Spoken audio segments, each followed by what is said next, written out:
Hello दोस्तों, स्वागत है आप सभी का राइस स्मार्ट के इस YouTube platform rice smart Edu पे। मैं हूं अखिलेश अवस्थी, आपका टीचर इकोनॉमिक्स। दोस्तों, आज के इस सेशन में हम डिस्कस करने वाले हैं प्रीवियस ईयर आस्क्ड क्वेश्चंस के बारे में, जो अर्थव्यवस्था के एसएससी के पिछली परीक्षाओं में प्रश्न पूछे गए हैं उनके बारे में। तो इस सेशन के साथ अंत तक जुड़े रहिएगा, आपको बहुत कुछ इन्फॉर्मेशन पता चलने वाली है और आपको एक पैटर्न पता चलेगा कि किस तरीके के क्वेश्चंस अर्थव्यवस्था से संबंधित एसएससी की परीक्षाओं में पूछे जाते हैं। तो सेशन बहुत ही इंपॉर्टेंट है। सेशन अच्छा लगे तो लाइक कर दीजिएगा और वीडियो को अपने जितने भी सोशल मीडिया चैनल्स हैं जहां भी आप जुड़े हैं शेयर कर दीजिएगा। चलिए स्टार्ट करते हैं इस सेशन को बिना किसी टाइम वेस्ट के। कुछ अपने बारे में ये इन्फॉर्मेशन है, देख लीजिएगा। Expert in economics, last 9 years से इस फील्ड में मैं पढ़ा रहा हूँ। मेरे गाइडेंस में 1 लाख से भी ज़्यादा स्टूडेंट ने दिशा निर्देश लिए हैं और 2000 प्लस सिलेक्शंस ले चुके हैं। Number of examinations bank, SSC and other competitive exams को क्रैक किया है। तो चलिए स्टार्ट करते हैं आज का सेशन। धमाकेदार आगाज। ये रहा पहला क्वेश्चन। हर क्वेश्चन के लिए आपको 10 सेकंड का टाइम दिया जाएगा, लेकिन पहले क्वेश्चन को पढ़ लीजिएगा उसके बाद। तो क्या कहता है पहला question? Disguised unemployment in India is mainly related to, Hindi में है भारत में छिपी बेरोजगारी मुख्य रूप से किस क्षेत्र में है? छिपी बेरोजगारी। 10 सेकंड का टाइमर, जल्दी से बताइए, जल्दी से बताइए, फिर डिस्कशन करेंगे कि आखिर छिपी बेरोजगारी भारत में किस क्षेत्र में सबसे ज्यादा है और क्या होती है छिपी बेरोजगारी। Times up. तो इसका जो सही आंसर है दोस्तों वो है एग्रीकल्चर, कृषि के क्षेत्र में। होता क्या है छिपी बेरोजगारी, समझिएगा। देखिए, बेरोजगारी के कई सारे प्रकार होते हैं, उनमें से एक प्रकार डिसगाइज्ड अनएम्प्लॉयमेंट या छिपी बेरोजगारी है। समझिएगा, एक काम को, वर्क क्या है? वर्क है एक। जब एक ही काम को करने के लिए एक व्यक्ति की जरूरत हो, लेकिन इस काम में कितने लोग लगे हुए हैं? 4 लोग लगे हुए हैं। तो इस प्रकार की बेरोजगारी क्या कहलाती है? छिपी बेरोजगारी। क्योंकि जब ये काम एक व्यक्ति कर सकता था तो ये 4 व्यक्ति जो कर रहे हैं, बचे हुए जो रिमेनिंग 3% हैं, उनकी प्रोडक्टिविटी, उनकी उत्पादकता क्या होगी? 0 होगी। कैसे? समझिएगा। अमूमन 8 घंटे एक व्यक्ति काम करता है। आप में से अगर कोई ऑफिस में काम कर रहा होगा तो मिनिमम आवर्स कितने होते हैं? 8 आवर्स होते हैं। ठीक है, फिर वो 10-12 भी चले जाते हैं, लेकिन मिनिमम 8 आवर्स तो एक पर्सन काम कर सकता है ना। अब मान लीजिए किसी जॉब में 24 आवर्स की जिम्मेदारी है। मैं सिक्योरिटी गार्ड की बात कर लेता हूं। कहीं पर एज अ सिक्योरिटी गार्ड अगर जॉब करनी है तो वहां पर उनके पास तो 24 आवर्स एक पर्सन चाहिए, तो 24 घंटे एक व्यक्ति तो काम नहीं कर पाएगा। तो अगेन 8 आवर्स के 4 पर्सन्स की रिक्वायरमेंट है। ठीक है, 8 आवर्स के अगर 4 व्यक्ति हमें मिल जाएं तो 24 आवर्स क्या हो जाएगा? हमारा कंप्लीट हो जाएगा। शिफ्ट बदलती रहेंगी, लेकिन यहां पर हमने 4 की जगह 8 व्यक्ति लगा रखे हैं और हर किसी से हम सिर्फ कितना काम ले रहे हैं? 4 आवर्स का। हर किसी से कितना काम ले रहे हैं? 4 आवर्स का। अब आप सोचिए, ये जो 24 आवर्स का वर्क था मेरे पास, इसमें मैंने कितने लोगों को रोजगार दिया है? इसमें मैंने रोजगार दिया है 8 लोगों को। लेकिन अगर 4 लोग भी होते तो काम चल सकता था। मतलब जो बचे हुए 4 लोग हैं उनकी जो उत्पादकता है वो है 0। तो वो जो बचे हुए 4 लोग हैं उनको क्या कहा जाएगा? उनको डिसगाइज्ड अनएम्प्लॉयड, मतलब प्रच्छन्न बेरोजगार या छिपा बेरोजगार, और इस स्थिति को छिपी बेरोजगारी कहा जाता है। भारत में कृषि क्षेत्र में ये सबसे अधिक पाई जाती है। उसका रीजन है, गांव में, रूरल एरियाज में आप चले जाइए, घर में जितने भी मेल पर्सन्स हैं वो सभी कृषि के कार्यों में लगे हुए हैं। ठीक है, बल्कि वहां पर इतने लोगों की जरूरत नहीं है। इसकी जो सबसे बड़ी पहचान है वो याद रखिएगा, उत्पादकता पर प्रभाव नहीं पड़ना चाहिए। अगर उत्पादकता पर प्रभाव पड़ रहा है मतलब उस व्यक्ति की जरूरत थी, लेकिन अगर उत्पादकता पर प्रभाव नहीं पड़ रहा है तो भी वो व्यक्ति अगर रोजगार में लगा है तभी वो बेरोजगार कहलाएगा, और इस प्रकार की स्थिति छिपी बेरोजगारी कहलाती है। हमें लगता तो है कि हम रोजगार में हैं, लेकिन असलियत में हम रोजगार में नहीं होते हैं। उम्मीद है समझ में आ गया होगा। बढ़ते हैं अपने अगले क्वेश्चन की तरफ। बताइए, one of the following is also called as World Bank. निम्नलिखित में से किसको विश्व बैंक भी कहा जाता है? इनमें से किसको विश्व बैंक भी कहा जाता है? 4 ऑप्शन है। पहला है IMF, International Monetary Fund, Hindi में कहते हैं अंतर्राष्ट्रीय मुद्रा कोष। दूसरा है IBRD, International Bank for Reconstruction and Development, अंतर्राष्ट्रीय पुनर्निर्माण एवं विकास बैंक। Then WTO, World Trade Organisation, Hindi में इसे विश्व व्यापार संगठन कहते हैं। और फोर्थ है यहाँ पर IDA, international development association, Hindi में कहते हैं अंतर्राष्ट्रीय विकास संघ। क्या कहते हैं? अंतर्राष्ट्रीय विकास संगठन, ठीक है, या संघ भी कहा जाता है। तो अगेन वर्ल्ड बैंक बताइए जल्दी से, ये रहा आपके पास 10 सेकेंड का टाइमिंग, जल्दी से बताइए। 6, 5, 4, 3, 2, 1, टाइम्स अप। इसका सही ऑप्शन देख लेते हैं क्या है। तो इसका जो सही ऑप्शन है वो है सेकंड, IBRD। अब समझिएगा, देखिए ये जो वर्ल्ड बैंक है ना, वर्ल्ड बैंक हिंदी में विश्व बैंक कहते हैं। वर्ल्ड बैंक के ग्रुप के अंतर्गत 5 ऑर्गेनाइजेशंस आती हैं। कितनी ऑर्गेनाइजेशंस आती हैं? 5 ऑर्गेनाइजेशंस। मैं आपको बता दूं, IBRD, IFC, IDA, ICSID और MIGA, इन 5 संस्थाओं को मिला करके वर्ल्ड बैंक ग्रुप बनता है। इनका फुल फॉर्म भी आपको बता देता हूं, क्योंकि एग्जाम में फुल फॉर्म पर भी क्वेश्चंस पूछे जाते हैं। First one IBRD, International Bank for Reconstruction and development. दूसरा इंटरनेशनल फाइनेंस कॉरपोरेशन, अंतर्राष्ट्रीय वित्त निगम कहते हैं। IDA, इंटरनेशनल डेवलपमेंट एसोसिएशन, अंतर्राष्ट्रीय विकास संगठन। फिर है international centre for settlement of investment dispute. और लास्ट में आता है MIGA, multilateral investment guarantee agency. ठीक है, तो वर्ल्ड बैंक का एक दूसरा नाम, मतलब हालांकि ये जो संस्थाएं हैं ये अलग अलग काम करती हैं, जिसमें वर्ल्ड बैंक का काम कौन करता है? IBRD। तो वर्ल्ड बैंक को IBRD के नाम से भी जाना जाता है। इसका एस्टैब्लिशमेंट 1944 में हुआ था और एक कॉन्फ्रेंस के अंतर्गत हुआ था। याद रखिएगा, इसे ब्रेटन वुड्स कॉन्फ्रेंस के नाम से जाना जाता है। किस नाम से? Bretton Woods conference. इसी कॉन्फ्रेंस में वर्ल्ड बैंक और IMF को बनाने की बात कही गई थी। ध्यान रखिएगा इस बात को। मुख्यालय कहां पर है? तो इसका मुख्यालय है दोस्तों, IMF, IBRD, इन दोनों का मुख्यालय कहां पर है? Washington DC, Washington DC, United states. ध्यान रखिएगा इस बात को। सॉरी, IDA का भी कहां है? यही है। WTO की बात करें, वर्ल्ड ट्रेड ऑर्गेनाइजेशन, तो इसका मुख्यालय कहां पर है? इसका मुख्यालय है जेनेवा, स्विट्जरलैंड। जेनेवा, स्विट्जरलैंड, ठीक है, जेनेवा, स्विट्जरलैंड, ध्यान रखिएगा। और वर्तमान में वर्ल्ड बैंक के 189 मेंबर्स हैं। सदस्य राष्ट्र कितने हैं? 189 हैं। 189th कंट्री जो इनके साथ जुड़ा था वो है रिपब्लिक ऑफ नॉरू, NAURU। समझ में आ गया होगा आपको। बढ़ते हैं अपने अगले क्वेश्चन की तरफ। क्या है अगला क्वेश्चन? देखिएगा, which of the following is an example of cartel? निम्नलिखित में से कौन कार्टेल का उदाहरण है? इनमें से कार्टेल का उदाहरण कौन सा है? जल्दी से बताइए प्लीज। 4 ऑप्शन है। ओपेक, ठीक है, IMF, WTO, UNO। ओपेक का फुल फॉर्म है Organization of Petroleum Exporting Countries, ठीक है, नीचे लिखा हुआ है पेट्रोलियम निर्यातक देशों का संगठन। IMF, इंटरनेशनल मॉनेटरी फंड, अभी बताया आपको। WTO, विश्व व्यापार संगठन, वर्ल्ड ट्रेड ऑर्गेनाइजेशन, और UNO, यूनाइटेड नेशंस ऑर्गेनाइजेशन, संयुक्त राष्ट्र संघ। जल्दी से बताइए कार्टेल का क्या उदाहरण है? कार्टेल, 10 सेकंड का टाइम आपको दे रहा हूं, जल्दी से बता दीजिए कार्टेल का example. Example of cartel, time's up. तो दोस्तों इसका जो सही ऑप्शन है वो है OPEC, Organization of Petroleum Exporting Countries.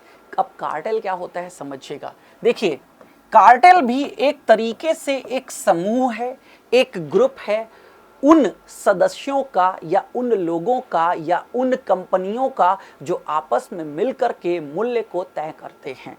ठीक है, क्या होगा समझिएगा। जैसे सेम प्रोडक्ट, जैसे अब यहां पर पेट्रोलियम की बात हो गई है तो आपको पता है क्रूड ऑयल। अब ऑयल बेचने वाली कंपनियां अगर आपस में वॉर करेंगी तो क्या होगा? जैसे मान लो ये सभी कंपनियां जहां पर तेल होता है, ये अगर अलग अलग, ये सभी कंपनियां अगर अलग अलग अपना तेल देशों को बेचती तो क्या होता? इनके आपस में ही वॉर होता। आपस में क्या होता? वॉर होता कि लोग हमसे खरीदें। तो जब ये आपस में लड़ेंगे, अगर सेलर आपस में लड़ते हैं तो इसका फायदा किसको मिलता है? इसका फायदा हमेशा कस्टमर को मिलता है। तो इसलिए इन सब ने मिलकर के एक संगठन बना लिया कि भाई जब हम सब लोग एक ही वस्तु को बेच रहे हैं तो क्यों ना बाजार में एक मूल्य तय कर दिया जाए और उसी मूल्य के आधार पर वस्तुएं बेची जाएं, जिसे हम यूनियन के नाम से भी जानते हैं। हम कह देते हैं ना यूनियन। आप कभी भी एक एग्जाम्पल के थ्रू समझिएगा, जब आप मंडी में जाते हैं तो मोस्ट ऑफ द शॉपकीपर्स के पास आपको सेम रेट मिलता है, रेट में कोई बदलाव नहीं मिलता है, क्योंकि वहां पर इसी तरीके का सिस्टम क्रिएट किया जाता है। जो यूनियंस होती हैं वो प्राइस फिक्स कर देती हैं और उसी प्राइस पर फिर क्या है, जो सेलर्स हैं वो सेल करते हैं। क्योंकि जब एक समान वस्तु बेची जा रही है तो इस तरीके का संगठन जरूरी हो जाता है, जिससे आपस में वॉर ना हो और बाजार का फायदा हमें मिल सके। उम्मीद है समझ में आ गया होगा। तो ये जो ओपेक है ये क्या है? Organization of Petroleum Exporting Countries, मतलब पेट्रोल निर्यातक देशों का संगठन। ठीक है, चलिए बढ़ते हैं आगे अगले क्वेश्चन की तरफ। Among the following states has the lowest birth rate in India. Bharat में निम्नलिखित राज्यों में से किस राज्य में जन्म दर न्यूनतम है? जन्म दर न्यूनतम है। पहला ऑप्शन है केरला, दूसरा ऑप्शन है उत्तर प्रदेश, तीसरा ऑप्शन है बिहार, चौथा है वेस्ट बंगाल मतलब पश्चिम बंगाल। सबसे कम जन्म दर, लोवेस्ट बर्थ रेट कहां पर है? भारत की जनसंख्या की विशेषता क्या है? टाइम में आपके लिए चला दिया है, करिए आंसर। भारत की जनसंख्या की विशेषता क्या है? Increasing birth rate and declining death rate. Bharat में बर्थ रेट तो बढ़ रही है लेकिन डेथ रेट में कमी आ रही है। ये एक ओवरऑल अगर आप लेंगे तो ये है भारत की जनसंख्या वृद्धि का कारण। लेकिन आपसे पूछा क्या जा रहा है? Lowest birth rate. तो इसका जो सही ऑप्शन है दोस्तों वो है केरला। सबसे कम बर्थ रेट कहां पर है? केरला में है। और ये अकॉर्डिंग टू द 2011 सेंसस, 2011 की जो जनगणना हुई थी उस जनगणना को ही ऑफिशियल आंकड़ा माना जाता है, उसके अनुसार ही ये बात मैं आपको बता रहा हूं। अब आज की डेट में नंबर ऑफ वेबसाइट्स चीजें बताती हैं, कहीं पर कुछ अलग भी मिल सकता है क्योंकि ऑफिशियल नहीं है। जनगणना हर 10 साल बाद होती है, तो 2021 में फिर से हमारे पास जनगणना के आंकड़े आने थे, लेकिन कोविड के कारण ये काम डिले हो गया है। तो अब बहुत जल्दी आपको जनगणना के आंकड़े मिल जाएंगे, तो ऑफिशियल आंकड़े फिर क्या होंगे देखा जाएगा। तो यहाँ पर लोवेस्ट की तो बात कर ली हमने, ठीक है, लोवेस्ट बर्थ रेट। अब हाईएस्ट बर्थ रेट की अगर हम बात करें तो वो है बिहार। ठीक है, चलिए आते हैं अगले क्वेश्चन की तरफ। अगला क्वेश्चन क्या कह रहा है? The GST, goods and service tax passed by government levied on which of the following product. सरकार द्वारा पारित जीएसटी, जिसे वस्तु और सेवा कर के नाम से भी जाना जाता है, निम्नलिखित में से किस उत्पाद पर लगाया जाता है? जीएसटी की बात हो रही है और यहाँ कुछ उत्पाद दिए हैं, इनमें से बताइए किस पर लगाया जाता है। 4 ऑप्शन हैं। पहला है पेट्रोलियम क्रूड, दूसरा है टोबैको, तीसरा है नेचुरल गैस, चौथा है एविएशन टरबाइन फ्यूल। हिंदी में पेट्रोलियम, अपरिष्कृत तंबाकू, प्राकृतिक गैस और विमान टरबाइन ईंधन। ये रहा आपके लिए टाइमर, जल्दी से बताइए क्या लगता है आपको किस पर जीएसटी इसमें से लगाया जाता है। भारत में कुछ वस्तुएं जीएसटी के बाहर रखी गई हैं और कुछ पर जीएसटी, मतलब बाकी सभी पर जीएसटी लगता है। Time's up. तो इसका जो सही ऑप्शन है दोस्तों वो है टोबैको। सही ऑप्शन है टोबैको। समझिएगा, बाकी बची हुई जो तीनों वस्तुएं हैं ना वो जीएसटी के दायरे से बाहर हैं।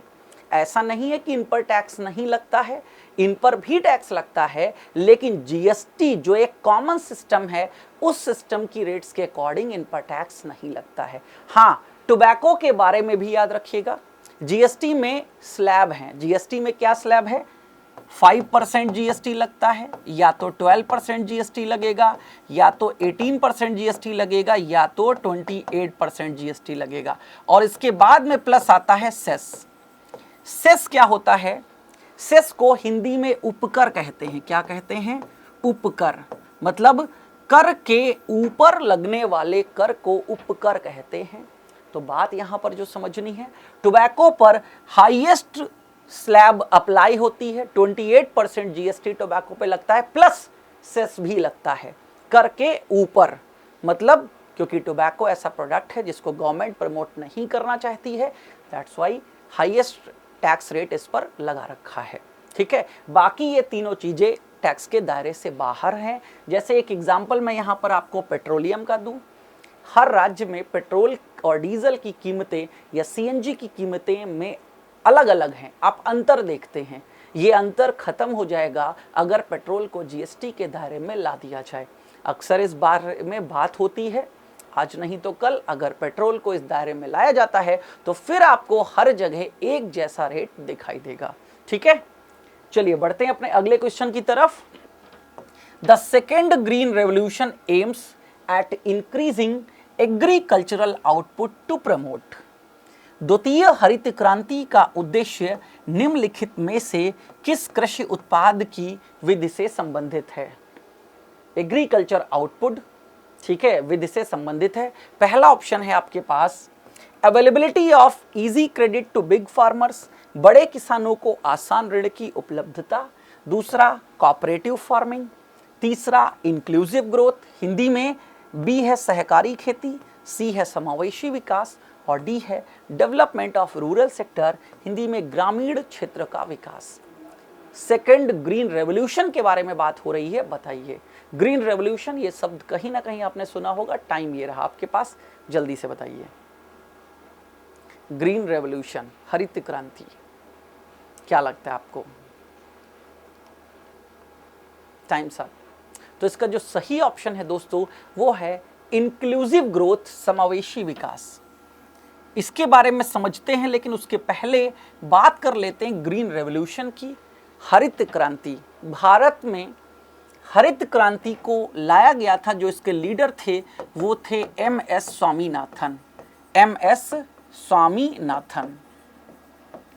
देखिए, हरित क्रांति का मुख्य उद्देश्य क्या था? कृषि की उत्पादकता को बढ़ाना। जब भारत आजाद हुआ उसके बाद हमारे पास जो पहला रिसोर्स था वो क्या था? एग्रीकल्चर। ये जो इंडस्ट्रियलाइजेशन है, औद्योगिक क्रांति, ये बाद में आई है। पहले हमें कृषि को बढ़ाना था, क्योंकि भारत में उस समय जितना कंजम्पशन था, जितना उपभोग था, उतना प्रोडक्शन नहीं था। इवन गेहूं भी भारत में ब्राजील और अमेरिका से आयात किया जाता था। तो 1960s में, वर्ड की बात कर रहा हूं यहां पर, 1960s में एक पर्सन है जिनको नोबेल प्राइज भी मिला है, Norman E Borlaug. Norman E Borlaug को हरित क्रांति के वैश्विक जनक के रूप में जाना जाता है। इन्होंने ग्रीन रेवोल्यूशन का कॉन्सेप्ट दिया। इन्होंने साइंटिफिक तरीके से using high yield variety seeds पे फोकस किया, मतलब वैज्ञानिक तरीके से खेती करने के बारे में बताया। ठीक है, तो इन्हीं के तरीके से भारत में इसको लीड किसने किया? एमएस स्वामीनाथन ने। और फोकस किया गया था एग्रीकल्चरल क्रॉप्स पे, जैसे कि व्हीट, राइस, बार्ले, मतलब गेहूं, चावल, बाजरा, मक्का, जौ इत्यादि, इन पर फोकस किया गया और इसके बहुत ही शानदार नतीजे देखने को मिले। भारत जो कि कृषि में पिछड़ा हुआ था, वो क्या बन गया? कृषि में एक अग्रणी देश बन गया। तो अगेन, इसके बाद ये तो फर्स्ट रेवोल्यूशन की बात हुई। यहां पर ध्यान रखने वाली बात है कि अगर आपसे कभी भी पूछा जाए फादर ऑफ ग्रीन रेवोल्यूशन, क्या बताएंगे आप? एमएस स्वामीनाथन। लेकिन अगर ग्लोबली पूछा जाए तो कौन है? Norman E Borlaug. ठीक है, अब second green revolution. Second green revolution, first green revolution India में 1966-67 से लेकर के, ठीक है, 77 तक ये सिस्टम रहा है। सेकेंड ग्रीन रेवोल्यूशन की बात, ठीक है, 1999 जब अटल बिहारी वाजपेयी जी का शासनकाल था तब की गई। उसके बाद फिर यूपीए के शासनकाल में की गई। उसके और यूपीए के सेकेंड, मतलब यूपीए 2004 से यूपीए की गवर्नमेंट आ गई थी, मतलब कांग्रेस की सरकार, तो इनका दूसरा कार्यकाल मतलब 2009 के बाद वाला, तब इन सेकेंड ग्रीन रेवोल्यूशन को लॉन्च किया गया और इसकी शुरुआत उत्तर पूर्वी राज्यों से की गई। ठीक है, तो इसका मेन ऑब्जेक्टिव क्या था? इंक्लूसिव ग्रोथ, समावेशी विकास। मतलब कृषि में कृषि की फसलों पर भी ध्यान देना है, कृषि की उत्पादकता पर भी ध्यान देना है, ओवरऑल सेक्टर को लेकर के चलना है, चाहे वो एग्रीकल्चरल इंफ्रास्ट्रक्चर की बात हो या क्रॉप की बात हो। तो इसी को कहते हैं समावेशी विकास, मतलब सबको सम्मिलित करते हुए। ठीक है, बढ़ते हैं आगे। अब यहाँ कोई एक क्रॉप नहीं थी, यहाँ पर कृषि और उससे संबंधित सभी चीजों पर फोकस किया गया। अगला क्वेश्चन ये रहा आपके सामने, the rate of tax increases as the amount of the tax base increase is called। Hindi में कर आधार में वृद्धि के अनुरूप कर की दर बढ़ाने को क्या कहा जाता है? क्वेश्चन को अच्छे से समझ लीजिएगा। जब आप अच्छे से समझ लेंगे तो इस बात की गारंटी है कि आप जवाब दे सकेंगे। ठीक है, सवाल को समझना बहुत ही महत्वपूर्ण होता है। चार ऑप्शन है। प्रोपोर्शनल टैक्स, हिंदी में समानुपाती कर, समानुपाती कर या अनुपातिक कर दोनों ही शब्दों से जाना जाता है। प्रोग्रेसिव टैक्स, प्रगतिशील कर। रिग्रेसिव टैक्स, प्रतिगामी या पश्चिगामी कर भी कहते हैं इसको। और डिग्रेसिव टैक्स, अवक्रमिक कर। स्थिति क्या है? कर आधार में वृद्धि, कर के आधार में वृद्धि के अनुरूप कर की दर बढ़ाने को क्या कहा जाता है? तो दोस्तों इसका जो सही ऑप्शन है बताइए। ये रहा टाइमर आपके पास, जल्दी से बताइए please. A B C D क्या लगता है? Time's up. तो इसका जो सही ऑप्शन है दोस्तों वो है प्रोग्रेसिव टैक्स, प्रगतिशील कर। प्रगतिशील कर जैसा कि नाम से विदित है, जैसे जैसे आप प्रगति करते हो कर की दर भी प्रगति करती है। आपकी आय बढ़ेगी, साथ साथ कर की दर बढ़ेगी। भारत में आयकर इसका उदाहरण है। क्या है? आयकर इसका उदाहरण है। आप देखते हो आयकर पहले 5%, फिर 10%, फिर 20%, फिर 30%, इस तरीके से है या नहीं? जैसे जैसे आपकी स्लैब के अकॉर्डिंग इनकम बढ़ रही होती है वैसे वैसे आयकर की दर बढ़ रही होती है। समझ लेते हैं इसको कुछ एक एग्जाम्पल से। इन चारों करों को जल्दी से आपका रिवीजन हो जाएगा कि ये चारों किस प्रकार के कर होते हैं। देखिए, सबसे पहले यहां पर बात करते हैं रिग्रेसिव टैक्स की और डिग्रेसिव टैक्स की। रिग्रेसिव टैक्स क्या होता है? रिग्रेसिव टैक्स, आप यहाँ पर टैक्स बेस देख रहे हैं। टैक्स बेस का मतलब है ये है हमारी ग्रॉस इनकम जिस पर हमें टैक्स पे करना है। ये इनकम निकल करके आई। अब रिग्रेसिव में आप देख रहे हैं कर की दर, जैसे जैसे आय बढ़ती है कर की दर घटती है। यहाँ पर गरीब जो होते हैं वो ज़्यादा दर पर टैक्स पे करते हैं, क्योंकि भाई जिसकी कम इनकम है वो ज़्यादा रेट से टैक्स पे कर रहा है, जिसकी ज़्यादा इनकम है वो कम रेट से टैक्स पे कर रहा है। इसके जस्ट अगेन डिग्रेसिव टैक्स का कोई सिस्टम नहीं होता है। डिग्रेसिव टैक्स आप देखो, 1000 थी तो 5%, 2000 आए थी तो 6%, 3000 आए थी तो 1% हो गया, फिर 4000 हुई तो 7%। मतलब जिसका कोई शेड्यूल ही निश्चित नहीं है, ऐसे टैक्स को डिग्रेसिव टैक्स कहते हैं। लेकिन रिग्रेसिव याद रखिएगा जो घटते क्रम में हो, शुरुआत में दर ज्यादा, बाद में दर कम। अब आगे देख लीजिएगा, एक और एग्जांपल है आपके सामने, प्रोपोर्शनल टैक्स और प्रोग्रेसिव। प्रोपोर्शनल को हिंदी में क्या कहा? समानुपाती। मतलब एक जैसी दर रहेगी हमेशा।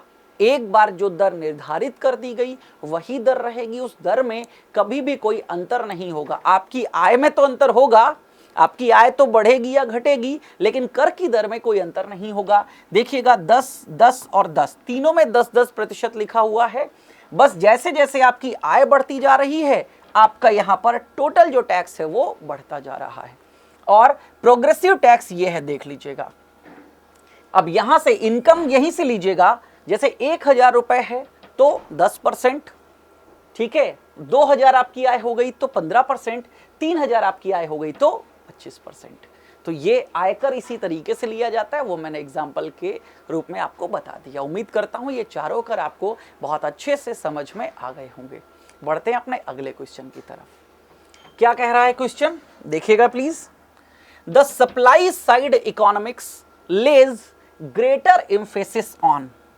आपूर्ति पक्ष का अर्थशास्त्र किस पर अधिक जोर देता है?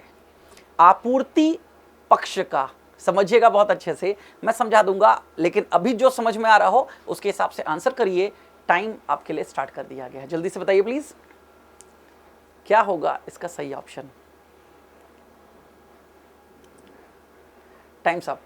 इसका जो सही ऑप्शन है दोस्तों वो है प्रोड्यूसर, उत्पादक। अब समझिएगा, देखिए ये शब्द से हम रिलेट करते हैं आपूर्ति पक्ष को। एक बार दो पक्ष होते हैं, एक पक्ष है डिमांड मतलब मांग, और दूसरा पक्ष क्या है? सप्लाई, सप्लाई पूर्ति।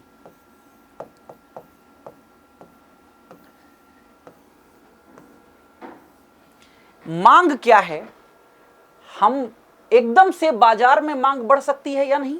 जैसे फेस्टिव सीजन में आप देखते हैं बहुत सारे लोग उस वस्तु को मांगने आ जाते हैं, मांग तो एकदम से बढ़ गई। मांग का मतलब है आपने मुंह खोला, डिमांड आपने जनरेट कर दी, ठीक है। मैं किसी शॉप पे गया, बस क्या है, मुझे बोलना है जो वस्तु मुझे चाहिए थी, मुझे सिर्फ बोलना है ये वस्तु। अगर उसके पास वो वस्तु नहीं है तो क्या वो वस्तु जितने सेकंड्स में मैंने उसको मांगा है उतने ही सेकंड्स में क्या उसका उत्पादन किया जा सकता है? नहीं किया जा सकता।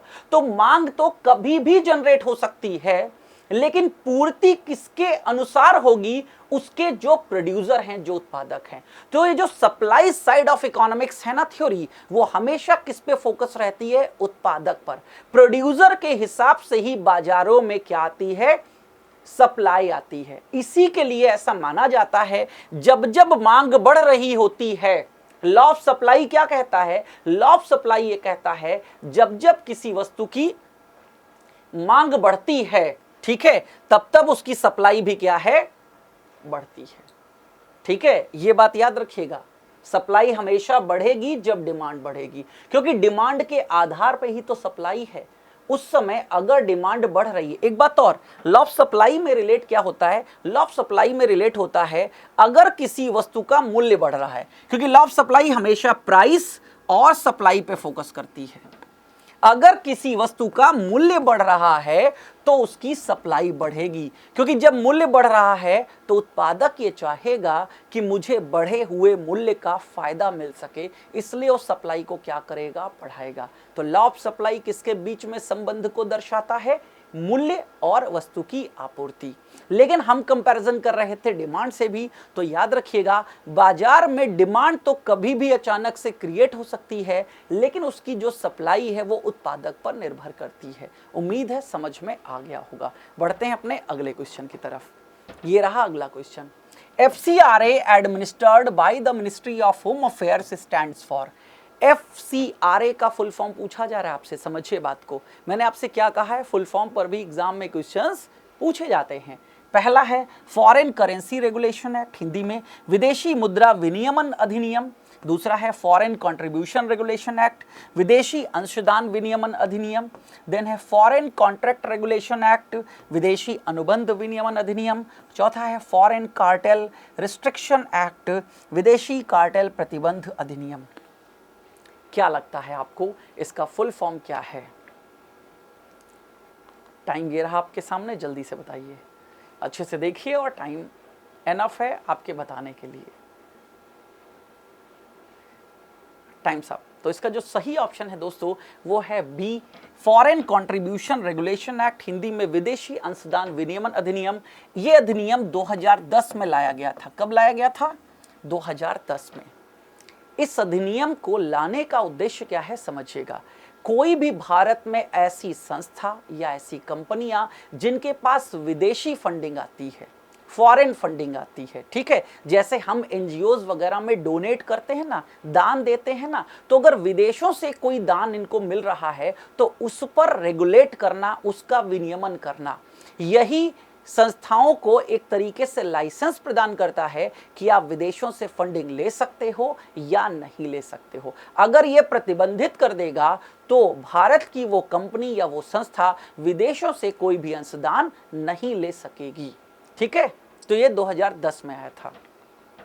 अगला क्वेश्चन आपके सामने, capital goods refers to goods which, पूंजीगत वस्तु से तात्पर्य उन वस्तुओं से है। पूंजीगत वस्तुएं क्या होती हैं समझिएगा, serve as a source of raising further capital, जो पूंजी को बढ़ाने का साधन होती हैं। देन दूसरा है help in the further production of goods, help in the further production of goods, जो सामान के और अधिक उत्पादन में सहायक होते हैं। Then directly go into the satisfaction of human wants, जो मनुष्य की मांगों की प्रत्यक्ष रूप से पूर्ति करते हैं। फाइंड मल्टीपल यूजेस, जो विविध प्रयोगों को खोजते हैं। कैपिटल गुड्स किसे कहते हैं, ये रहा टाइम आपके सामने, जल्दी से बताइए। कैपिटल गुड्स पूंजीगत वस्तुएं, शब्द आपने सुना है तो प्लीज बताइए, अदरवाइज पता तो आपको चल ही जाएगा। सेशन अच्छा लग रहा हो तो सेशन को लाइक कर दीजिए और वीडियो को अपने दोस्तों तक, जितने भी ग्रुप से आपके पास, शेयर कर दीजिए, ठीक है। और शेयर करके मोटिवेशन बढ़ा दिया करिए। हम आपके लिए इतना अच्छा कंटेंट लेकर के आते हैं, इतने अच्छे तरीके से चीज़ें रिप्रेजेंट करते हैं, तो उसका उद्देश्य एक ही होता है कि अगेन आपको समझ में आए, और जब आपको समझ में आए तो आप उसको स्प्रेड करिए, ठीक है। मेरा मोटिवेशन ऐसे ही बढ़ेगा। तो दोस्तों इसका जो सही ऑप्शन है वो है help in the further production of goods. देखिए कैपिटल गुड्स का मतलब ऐसे गुड्स जो दूसरे गुड्स को प्रोड्यूस कर रहे हैं। जैसे फैक्ट्रियों में बड़ी बड़ी जो मशीनें होती हैं, मशीन्स, और कैपिटल गुड्स में पैसा काफ़ी इन्वॉल्व होता है, मशीनें करोड़ों में आती हैं। आप किसी भी फैक्ट्री में चले जाइए, जो बड़ी बड़ी फैक्ट्रियां होती हैं कंपनियों की, तो वहां पर आपको बड़ी बड़ी मशीनें मिलेंगी जिनसे उत्पाद का उत्पादन किया जा रहा है। तो उन मशीनों को क्या कहेंगे, कैपिटल गुड्स कहेंगे। तो याद रखिएगा हमेशा कैपिटल गुड्स क्या होते हैं, अदर गुड्स को, और अदर गुड्स का मतलब कंज्यूमर गुड, जो कंज्यूमर कंज्यूम कर रहा है उनको बनाने के लिए काम में कौन से गुड्स आते हैं, कैपिटल गुड्स। दोस्तों आज के सेशन में इतना ही है, आपसे मिलते हैं अगले किसी और सेशन में। तब तक के लिए धन्यवाद आप सभी का जुड़ने के लिए। सेशन अच्छा लग रहा हो तो अगेन लाइक कर दीजिएगा और वीडियो को शेयर कर दीजिएगा, चैनल सब्सक्राइब कर दीजिएगा। Thank you.